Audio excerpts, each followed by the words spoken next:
dari kelompok 1 ingin mewawancarai profesi bidan. Dengan saya, Ken Satrio Firdaus, Raihan Arfansyah, Nafita Kamilia Hafid, Nirmala Syira Medina, ada Robriana Irfan. Mohon maaf sebelumnya, perkenalkan diri dulu ya Bu Bidan. Ini dengan bidan siapa? Saya dengan Bidan Fitri Ajana. Kalau alamat pekerjaannya di mana ya Bu Bidan? Saya bekerja di Rumah Sakit Islam Aisyah di daerah Karadena Cibinong. Oke, kita lanjut ke pertanyaan pertama ya Bu Bidan. Kenapa Ibu Bidan tertarik atau senang pada profesi bidan? Karena menurut saya profesi bidan itu profesi yang mulia, karena bukan cuman menolong satu nyawa tapi 2 nyawa sekaligus.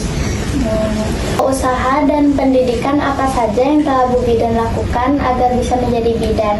Kalau untuk usaha yang pastinya kerja keras, terus belajar, terus pendidikan terakhir saya di 3 kebidanan tahun 2017. Oh gitu ya Bu Bidan. Kalau Bu Bidan sekarang sudah berapa lama telah menjadi bidan? Saya mulai aktif jadi bidan mulai tahun 2017 sampai saat ini. Jadi terhitung sudah 8 tahun. 8 tahun. Sudah cukup lama ya Bu Bidan. Iya. Pertanyaan keempat dari saya Nirmala Syira, apa alasan Bu Bidan lebih memilih bekerja di rumah sakit daripada membuka praktik sendiri? Alasan saya bekerja di rumah sakit itu karena banyak relasinya.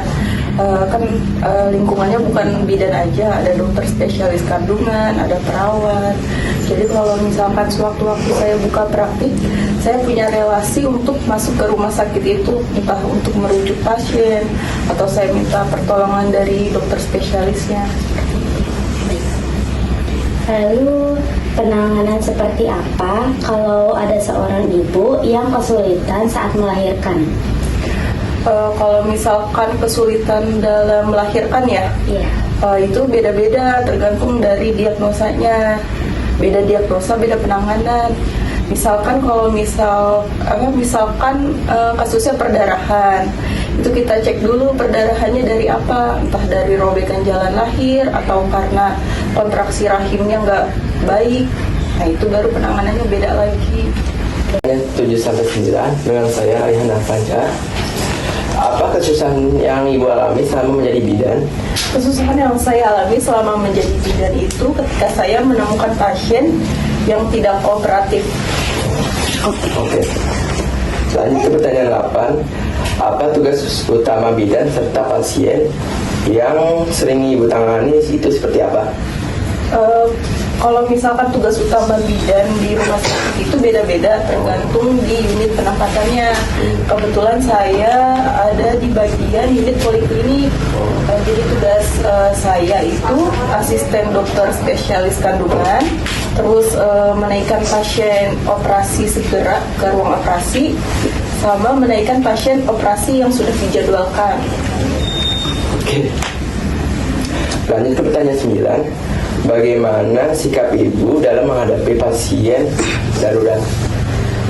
Menghadapi pasien darurat itu yang paling penting jangan panik dan bekerja sesuai SOP.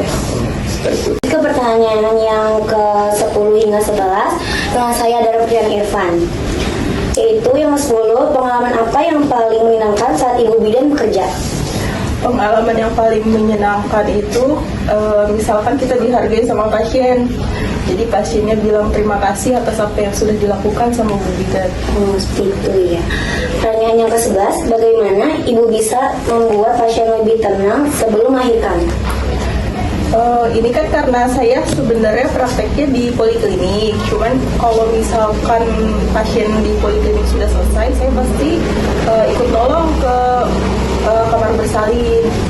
Nah biasanya kalau misalkan saya lagi nolong, biar pasiennya tenang itu kita kasih edukasi yang baik-baik, kita kasih motivasi biar pasiennya lebih tenang. Pertanyaan yang ke-12, alasan apa saat pasien diharuskan dirujuk ke rumah sakit yang lebih besar? Biasanya pasien yang dirujuk ke rumah sakit yang lebih besar itu kalau misalkan diagnosanya emang udah nggak bisa ditanganin di fasilitas rumah sakit yang saya tempatin sekarang, karena kan di rumah sakit itu ada tipe-tipenya. Kebetulan yang saya kerja sekarang itu rumah sakit tipe C. Jadi kalau misalkan saya mau ngerujuk ke fasilitas yang lebih tinggi, pasti nanti ngerujuknya ke fasilitas tingkat B. Oh, seperti itu. Oke. 12 sampai 15 ya Bu. Untuk pertanyaan nomor 13, apa manfaat dari imunisasi untuk bayi? Manfaat imunisasi untuk bayi itu yang pertama untuk meningkatkan kekebalan tubuh pada bayi, terus yang kedua untuk mengurangi keparahan gejala jika ia menderita penyakit tersebut. Pertanyaan 14 ya Bu, apa saja nama imunisasi untuk bayi? Imunisasi untuk bayi itu ada imunisasi hepatitis B0, imunisasi polio, imunisasi DPT, imunisasi campak, imunisasi PCV, imunisasi rotavirus. Nah, itu yang termasuk dalam imunisasi dasar.